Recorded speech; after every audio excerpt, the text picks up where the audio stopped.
अस्सलाम वालेकुम everyone, welcome back to another promo. आज हम लोग बात कर लेते हैं जी जल्दी से कभी मैं कभी तुम की प्रोमो की, न्यू प्रोमो की। और हम लोगों को पता है कि आज की एपिसोड बहुत इंटरेस्टिंग होने वाली थी और पूरा हफ्ता मैं वेट कर रही थी इस एपिसोड का। और मेरा पूरा हफ्ता जो है इस एपिसोड का वेट करने में गुजर गया कि अब क्या होगा, अब क्या होगा, अब क्या होगा। और फाइनली जो है ये एपिसोड आ गया। आज की एपिसोड जितनी भी आज इस ड्रामे की एपिसोड्स आई हैं उसमें से सबसे मज़े की और थ्रिलिंग और मज़े की जो है ना एपिसोड आज की ही थी। बेसिकली हम लोगों ने देखा है कि रुबाब ने जो है ना अदील का ऐसा तमाशा लगाया सबके सामने, ऐसी उसको बेइज्जती की है ना सबके सामने कि मुझे तो मतलब देखने का मज़ा ही आ गया। उसके बाद जो है ना बेचारा सलमान जो हमटी टमटी, उसके ऊपर भी मुझे बड़ा ही तरस आ रहा था। बेचारा नताशा को इतना खुश रखने की कोशिश करता रहा था, उसने क्या किया। और फ़िलहाल जो है ना रुबाब ने जो कुछ भी किया है ना अदील के साथ बिल्कुल ठीक किया, बल्कि बहुत ही थोड़ा किया है मैं तो कहती हूँ। उसके बाद जो है उसने कुछ एलिगेशंस भी लगाई हैं अदील के ऊपर। और वो क्या एलिगेशंस थी कि जो भी अदील उसने कुछ इलीगल केमिकल्स जो हैं पाकिस्तान में मंगवाए हैं, जो कि जिनका यूज़ करना बिल्कुल मना है पाकिस्तान में और जो है असूलों के ख़िलाफ़ है। और ये सारी जो है ना एलिगेशंस वगैरह लगा के तो अदील को जो है गिरफ़्तार करवा दिया गया है। और अब अदील जो है जेल में सड़ा बैठा पड़ा होगा। उसके बाद जो है ना अदील की मामा वो जा रही थी उसको रोकने की, अदील मेरा बेटा ना लेके जाओ, लेकिन उसके पापा ने जो है अदील की मामा को रोक लिया था। दूसरी तरफ जो है ना भाई शर्जीना और मुस्तफ़ा, उनका तो मैं क्या ही बोलूँ, इतनी सैड हो गई ना दोनों की स्टोरी। और इन दोनों का इतना मज़ा आता था इन दोनों के सीन्स देखने में, इन दोनों की स्टोरी देखने में।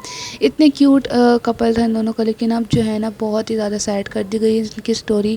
बेसिकली क्या दिखाया गया है कि जो भी है ना बेचारी शर्जीना, उसका जो है मिसकैरेज हो गया है, उसका जो बेबी था वो नहीं रहा। और वो कैसे नहीं रहा कि लाइट गई थी, वो लाइट जला रही थी या पता नहीं कैंडल पकड़ने गई थी, कुछ ऐसा वैसा था। उसका जो है ना पाँव ताल में आता है और वो बेचारी घिस जाती है, बहुत ही बुरा, ऊपर से अंधेरा भी था, इस वजह से जो है इसका मिसकैरेज होता है। दूसरी तरफ जो है ना रुबाब, उसने जो है ना अपने पेरेंट्स को नहीं सॉरी अपने इन लॉज को जो है घर से निकाल दिया। ये भी नहीं सोचा कि मतलब रात का टाइम है, कहाँ जाएंगे ये लोग, लेकिन नहीं। उसके बाद जो है ना मतलब ज़ाहिर सी बात है रुबाब का जो है जो भी इन लॉज हैं ख़ासतौर पे मामा, उनको तो अब सबक मिलेगा ना कि रुबाब जिसकी मैं इतनी तारीफ़ें करती रहती थी, जिसको मैं हमेशा कंपेयर करती थी शर्जीना से, उसने हमारे साथ क्या किया। फ़िलहाल जो है ना यहाँ पे इन दोनों का ना बड़ा मज़ा आया। जो भी है पेरेंट्स मतलब मामा का सिर्फ देखने को मज़ा आया, उनकी हालत ऐसी देखने में। पापा के ऊपर तो बड़ा ही तरस आ रहा है। प्रोमो में हम लोगों ने क्या देखा है कि जी जो बेचारा मुस्तफ़ा है ना, उसने न्यू घर भी बुक किया था, उसके पास चाबियाँ हैं और ये आप लोग देख सकते कि कितना खूबसूरत और अच्छा प्यारा घर है इन दोनों का। लेकिन अब यहाँ पे जो है शर्जीना तो आएगी ही नहीं, क्योंकि जैसे वो होश में आएगी तो मुस्तफ़ा से गिला करेगी, शिकायत करेगी और फिर जो है वो अपने पेरेंट्स के घर चली जाएगी। लेकिन इस वक्त जो है ना पूरी आवाम, बल्कि सिर्फ पाकिस्तानी आवाम ही नहीं, इंडियन आवाम, बांग्लादेशी, सारे लोग जो हैं इस ड्रामे में इतना इन्वेस्ट होकर देखते हैं, इस ड्रामे को इतने गौर से देखते हैं इस ड्रामे को कि लोगों जितनी भी टीम है ना कभी मैं कभी तुम की, उसको उन सबको जो है धमकियाँ मिल रही हैं, बार बार वार्निंग दे रहे हैं लोग कि हम लोगों को जो है हैप्पी एंडिंग ही चाहिए, हैप्पी एंडिंग चाहिए। कमेंट सेक्शन में जाओ, ट्विटर, इंस्टा, टिकटॉक कुछ खोलो, सारी जगह जो है लोग कह रहे हैं कि हमें हैप्पी एंडिंग ही चाहिए। फिलहाल जो है ना बेचारी शर्जीना के ऊपर मुझे बड़ा ही तरस आ रहा है।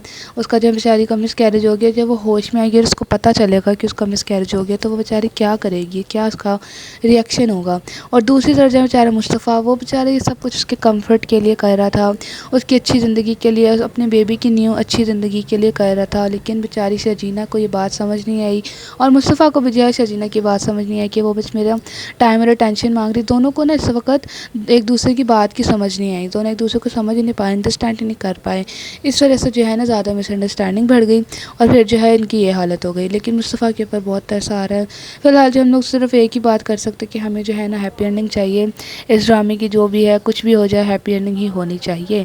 ड्रामे का प्रोमो जो है यहीं तक था। अगर आप लोगों को अच्छा लगा हो तो लाइक करना, शेयर करना, सब्सक्राइब करना। Bye bye.